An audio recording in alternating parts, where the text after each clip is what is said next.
से पहले अपनी सीट पे बताइए। आप केस समरी दीजिए। अरे मैं मानता हूँ आपको मुझे पता है नहीं है कोई फैक्ट नहीं। जय श्री राम दोस्तों। तो आज की डिबेट कृष्ण जन्मभूमि मथुरा को लेकर है, जिसमें सुधांशु त्रिवेदी जी ने बहुत ही अच्छे तरह के तर्क किए, जिस वजह से मौलाना राशिद जी को बहुत ही गुस्सा आया और बीच डिबेट में तू मैं पे उतर आए और आपस में लड़ाई करने लग गए। चलिए देखते हैं, आप बहुत मज़ा आने वाला है।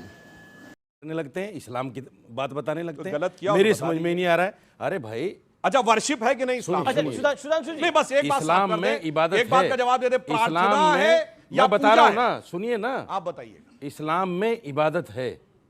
इबादत वो पूजा है। इबादत का मतलब है अपने धर्म अनुसार जो भी आपको बताया गया है उस तरीके से अपने खुदा के सामने झुकना, माथा टेकना, उसको इबादत कहते हैं। नहीं तो खुदा तो अपने आपका मजहब के सर्वव्यापी अनुसार, है। अपने मजहब के अनुसार उसको इबादत कहते हैं। आप उसे पूजा कहिए, हम इबादत कहते हैं। दूसरी बात देखिए, अभी बात हुई थी कि साहब हिंदू राजाओं ने कब तोड़े। मैं 2-3 उदाहरण दे देता हूं आपको, सुन लीजिएगा। हाँ, सोर्स के साथ बोलिएगा। सोर्स के साथ बोलूंगा, बिल्कुल सोर्स के साथ बोलूंगा। सोर्स ओरिजिनल होना चाहिए, ओरिजिनल ग्रंथ कोट होना चाहिए। आप किताब लेके आते हो? नहीं मैंने आप बताइए सर, आप किताब लेके आते नहीं, हो? वो फर्जीफिकेशन बहुत हो गया 50 साल से ना। नहीं तो आपके आप भी तुक्के मारते हैं। अगर एक बात गलत निकली हो तो बता दीजिएगा। क्योंकि मासीर आलमगीर, अरे भाई मासीर आलमगीरी नहीं लिखी हुई है क्या? सुनिए बेकार की बात मत करिए। हमारी लिखी हुई है ना। तो आप ही ने हमसे पूछा था औरंगजेब मसीह आलमगीरी में कहां लिखा हुआ, और इसी डिबेट के शो में पूछा था। सुनिए, तो क्या आप मार रहे थे, फंस गए थे आप? भाई साहब सुनो, मासीर आलमगीरी एक मुसलमान ने लिखी। मासीर आलमगीरी औरंगजेब की जीवनी है, उसको तो मान रहे हैं आप, लेकिन औरंगजेब ने जो मस्जिद बनवाई उसको नहीं मान रहे हैं। ये अजीब तुक है। होगी मस्जिद, ये अजीब तुक है। नहीं, मस्जिदें बनवाने कौन नहीं मानता? किताब का हर आदमी हवाला देता है। तोड़ के बनवा वकील साहब भी मासीर आलमगीरी का हवाला देते हैं, ठाकुर साहब भी हवाला देते हैं, सुधांशु जी भी हवाला देते हैं। मेरी लिखी हुई किताब, उसका हवाला दिया जा रहा है कि साहब ऐसे लिखा हुआ है।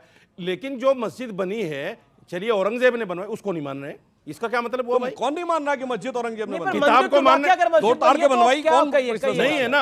औरंगजेब सुनिए, औरंगजेब तो सवा मन जिनेऊ भी जलाता था। एक झूठ है। सुनिए, सवा मन का तो वहां उस पे व्हाट्सएप पे बहुत चल रहा है। वो सवा मन व्हाट्सएप पे नहीं चल रहा। कितना होगा, 2 साल में कितना होगा, 50 साल में कितना हो जाएगा? आप पूछिए ना सवाल। अरे मेरी सवाल, ओके, रशीदी साहब से सवाल पूछा जा रहा है। इस्लाम में मंदिर तोड़ के मस्जिद बनाना परमिटेड है क्या? बिल्कुल नहीं, बस बिल्कुल exactly, नहीं। that's the point. लेकिन सुनिए, That's the point. कि सुनिए, अगर मंदिर तोड़ के मस्जिद मेरी पूरी बनाना- बात सुनिए, पूरी बात सुनिए, मेरी पूरी बात यहाँ सुनिए। पे अगर आपने मंदिर तोड़ के मस्जिद भाई साहब, बनाई जवाब है, दे देना, तो उसको सुनिए ना। रेस्टोर कैसे नहीं कर वकील सकते? और साहब एक minute, places of worship act 1991 की आपने आपने सवाल बात हुई। किया, जवाब मैं दे ये रहे हैं पूछना चाहता हूँ, प्लेसेस ऑफ बोलने दो यार वर्शिप मुझे। एक्ट आपको बता रहा हूँ, 1991 बोल रहे में हैं। जो शब्द यूज्ड है वो है धार्मिक स्वरूप। मतलब अगर अपनी बात को उदाहरण से समझाना चाहूं, अगर कोई मस्जिद में जाके पूजा कर ले तो मस्जिद का धार्मिक स्वरूप नहीं बदल जाएगा, और अगर कोई मंदिर में आके नमाज पढ़ ले तो मंदिर का धार्मिक स्वरूप नहीं बदलेगा। धार्मिक स्वरूप तय करने की स्वतंत्रता देता है प्लेसेस ऑफ वर्शिप। अब जवाब इन्होंने देखिए, इन्होंने एक झूठ बोला था जी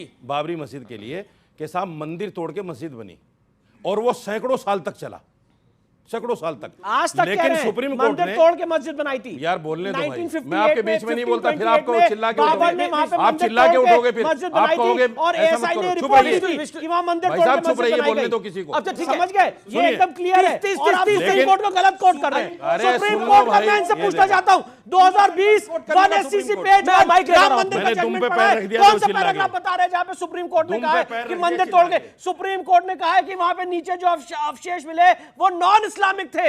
ये सुप्रीम कोर्ट ने होल्ड किया है। केके मोहम्मद आप केके अपने सामने मोहम्मद ने, सुप्रीम कोर्ट को जो कि मिसकोट एएसआई नहीं का कर सर्वे सकते। था, एक सेकंड, केके मोहम्मद ने जो डिटेल्स निकाली बाहर, यानी जो साक्ष्य 14 कसौटी के पिलर मिले थे। एक सेकंड, उन साक्ष्यों में क्या आया था? तो इसका मतलब तो मंदिर टूटा ही था ना वहां पर। मुझे बोलने दोगे? जी आपको बोलने दूंगा, आप मैं डबल माइक लेके आ रहा हूं। के मोहम्मद का मामला इलाहाबाद हाई कोर्ट का है, उसके बाद ये मामला सुप्रीम कोर्ट में आया।